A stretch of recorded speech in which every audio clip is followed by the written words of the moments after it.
I wasn't planning to stay long that morning. Just a coffee before class, the way I always did. Same corner table, same chipped mug. The barista always slid toward me without asking. Routine keeps you from thinking too much. The cafe was half empty, soft hum of the grinder in the background, rain still clinging to the windows. I scrolled through my phone without reading anything, thumb hovering over the draft of a text I'd never sent. The kind of message that just says, "Are you around?" even though you know they aren't. I deleted it before finishing my coffee. That's when she walked in. Not the first time I'd seen her. She came in sometimes, always carrying the same canvas tote, always with a book tucked under her arm. She was my friend's aunt, though that connection felt too thin to justify the way I noticed her. Mid-40s maybe. Dark hair pulled back, strands escaping like they had their own plans. She looked more awake than the rest of us, even when she was tired. She ordered tea, not coffee, her voice low but steady. When she turned, she saw me before I could look away. "You're always here early," she said. Not accusing, just observing. I shrugged, folding the corner of a napkin without meaning to. "Habit, I guess." She nodded, like that answer was good enough, and carried her cup over. Instead of sitting near the window like usual, she stopped at my table.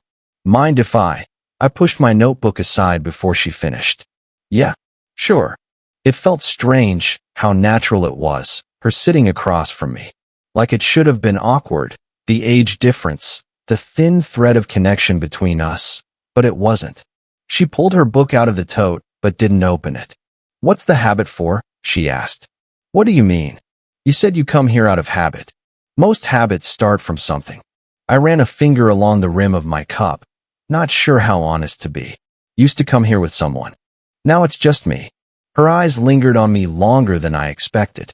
Not pitying, not curious. Just there. Present. Silence stretched between us, not uncomfortable, but heavy in a way that made me want to fill it. She rescued me before I could. "I'll tell you mine," she said, glancing at her tea. "I like this place because they don't mind if you sit too long. And because the tea is just hot water and leaves, nothing dressed up. Straightforward." I smiled before I realized it. Guess that makes us both predictable. Or consistent. Her mouth tilted, not quite a smile, but something close. The grinder whirred again behind us, filling the pause.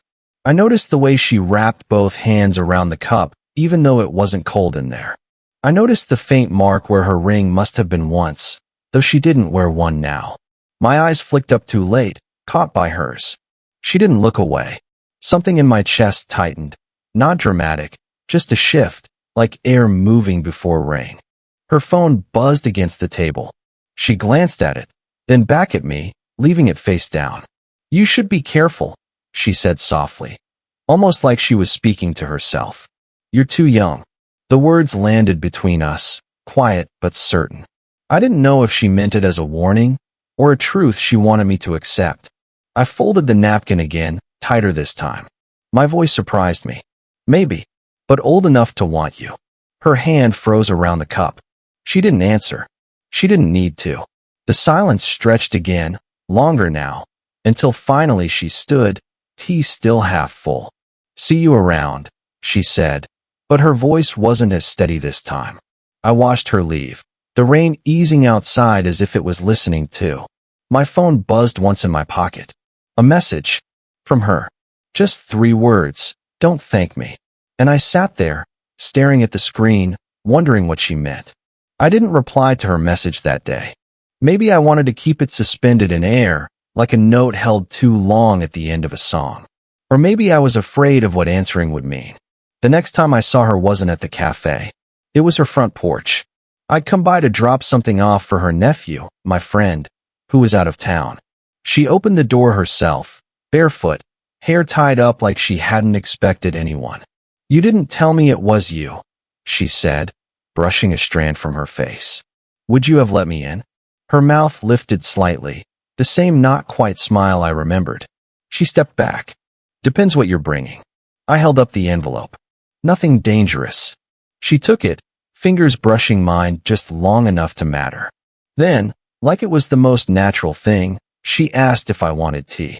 Inside, the house smelled faintly of lemon soap. Lived in but quiet, as though it didn't expect visitors. She set 2 mugs on the table, both chipped in different places. "You always drink tea?" I asked. "Coffee makes me restless. Tea slows me down." She tilted her head toward me. "You could use that." I let the steam fog my glasses a little before answering. "Guess I'm not subtle." "No," she said softly, "just young." The word stung, even though she hadn't meant it that way. I looked at her hands instead of her face, steady, careful, the way she stirred her tea. A pale indentation around her finger told more than she probably wanted me to know. "You were married," I said before thinking. She stilled, then set the spoon down carefully. "Was. A long time ago." Silence swelled between us again. I filled it with something smaller, a truth I'd never told anyone. I still check my phone at night. For messages that don't come. It's stupid. Her eyes lingered on me, softer this time. Not stupid, just human. That stayed in the air, heavier than it sounded. She reached across the table, not far, just enough to adjust the folded corner of the napkin I'd been fidgeting with, smoothing it flat beneath her hand. A simple gesture, but it felt like she'd placed a palm against my chest. I didn't move. Neither did she. The kettle clicked as it cooled, the only sound breaking the quiet. She drew her hand back slowly, as if reminding herself she shouldn't have put it there in the first place. Her voice was steadier than her eyes. "You should probably go. People talk." "About what?" I asked. "About things that don't stay quiet," she said. I stood, though it felt like leaving something unfinished. She walked me to the door, pausing before opening it. Her hand brushed my arm. Just a moment, light, like she wasn't sure if she meant to. A touch that said stay, even as her words said go. And it's that contradiction that followed me home, circling in my head long after. I don't know why that moment stayed with me. Maybe because it felt like someone finally saw me. It happened late one evening. I'd stopped by the cafe, but she wasn't there. Habit carried me past her street on the walk home, rain soft on the pavement. Her porch light was on. I told myself I wouldn't knock. I told myself I was just walking. But then the door opened anyway, and she stepped out holding a trash bag, surprised to see me. "You again," she said, though not unkindly. "Just passing." She hesitated, then set the bag down. "Well, since you're here, the kettle's already on." Inside, the air smelled faintly of chamomile. She moved easily around the kitchen, as if she'd done it all her life. The clink of cups, the whistle of steam. I stood there awkwardly, hands in pockets. "You don't have to hover," she said, half smiling. "I'm not." I lied, shifting against the counter. She poured the water, slid a mug toward me. Our fingers brushed again. It shouldn't have meant anything, but it did. The silence stretched, too long. I started to say something, but footsteps sounded on the stairs. A young voice, her nephew's younger brother, still in high school, appeared in the doorway. "Hey, Auntie, do we have, oh, hey." He looked between us, suspicion flickering. "Homework?" she asked quickly. "Yeah, just looking for paper." He lingered, then disappeared upstairs. The air changed. He hadn't said anything, but he didn't need to. Her shoulders tensed. She set her cup down too firmly. "This isn't a good idea." "What isn't?" She looked at me then, really looked. "You, me, sitting here like this." I wanted to argue, but the word stuck. Instead, I noticed the way her hand curled around the mug, knuckles pale. She looked older in that moment, not by years, but by weight. "You think I don't know what people would say?" she added, voice low. I opened my mouth, closed it. My chest felt tight. The kettle clicked as it cooled. Outside, the rain had picked up again, tapping hard against the window. "Finally," I said. "Then why let me in?" Her eyes flickered, something unguarded passing across them. For a heartbeat, she didn't answer. Then she sighed, barely audible. "Because I don't always want to be alone." The words hung between us, heavy. I stepped closer, not even thinking. Just one movement forward. She didn't step back. Her eyes held mine, unblinking, until the space between us narrowed. The world felt suspended, The hum of the fridge, the patter of rain. Even the air seemed to hold its breath. I could feel the warmth of her, the nearness. Her lips parted, just slightly. My hand lifted, hovering, not touching, but close enough. Then the sound of footsteps overhead again, floorboards creaking. She drew back first. "Finish your tea," she whispered, voice steady but not her eyes. "Then go." I did as she said, but I carried the almost of that moment with me long after. She avoided me for a week. No cafe, no chance meetings on the porch. Even when I passed by her street, the lights were either off or I convinced myself they were. When she finally called, it wasn't planned. Just a short message. "If you're free, I need help carrying something." Her voice on the phone sounded lighter than the words. I went. It turned out to be nothing much. A box of old books she couldn't lift alone. We carried them out to the curb, setting them down with a dusty thud. She brushed her hands on her jeans, then looked at me as though she'd forgotten what to say next. "Thanks," she said finally. "That all?" She hesitated, then nodded toward the park across the street. "Walk with me." The evening was cool, the air carrying the smell of cut grass. We didn't say much at first, just the sound of our steps, close but not touching. Finally, she spoke. "I shouldn't have kept you here the other night." I glanced at her. "You didn't keep me. I wanted to be there." Her mouth tightened. "That's the problem." We sat on a bench under the dim light of a street lamp. She folded her arms, then unfolded them, restless. I waited. "You know," she said quietly, "I was 21 when I married. Thought I knew everything. Thought age made you certain. But it doesn't. It just makes you tired of being wrong." Her voice trembled at the end, though she tried to steady it. I picked at a splinter on the bench. "You think I don't understand. But maybe I do." She turned her head, eyes searching me. "What is it you think you want from me?" The question wasn't sharp. It was bare. Honest. I swallowed. My throat felt dry. "I don't want anything from you. I just want you." Her breath caught, just enough to notice. She looked away, out toward the dark stretch of grass. "People would call it foolish," she said. "Maybe it is." Silence again. The kind that presses down, where every small sound feels louder. The hum of a passing car, the creak of the bench. "I don't want to hurt you," she said finally. "You're not." She turned back to me, and in the glow of the streetlight, she looked less guarded than I'd ever seen her. A line had shifted, not crossed, but close. For a moment, it felt like the world had narrowed to the space between us. Her hand rested on the bench, fingers spread. Mine moved closer, almost without asking. Not touching, but close enough that I could feel the warmth. Her eyes held mine, steady, searching, and then she whispered, so low I almost didn't hear. "What are we doing?" After that night on the bench, I thought things would change. Not suddenly, but enough. A shift, a new current pulling beneath everything we did. But instead, she disappeared again. No cafe, no messages, no accidental run-ins. The quiet wasn't empty this time. It was deliberate. I told myself not to notice. I buried myself in errands, routines, late-night walks. Still, I found myself stopping outside the cafe window, scanning the tables before realizing what I was doing. A week passed, then another. When she finally appeared, it wasn't at the cafe or on her porch, but in the grocery store. I almost missed her, standing by the fruit display, carefully choosing apples. Her canvas tote slung over one shoulder like always. She saw me, and for a second, her face softened. Then it changed, shutters sliding closed. "Hi," I said, cautious. "Hi." Short, tidy, like she'd practiced keeping it small. "You've been busy?" Her hand paused over an apple, then dropped it into the bag. Something like that. I wanted to press, but her tone warned me off. We stood there, two people pretending the aisle wasn't suddenly too narrow. Then I noticed the man a few steps away. Mid-40s, maybe older. Holding a basket, flipping through a list on his phone. He looked ordinary, forgettable, except for the way he looked at her. Not curious.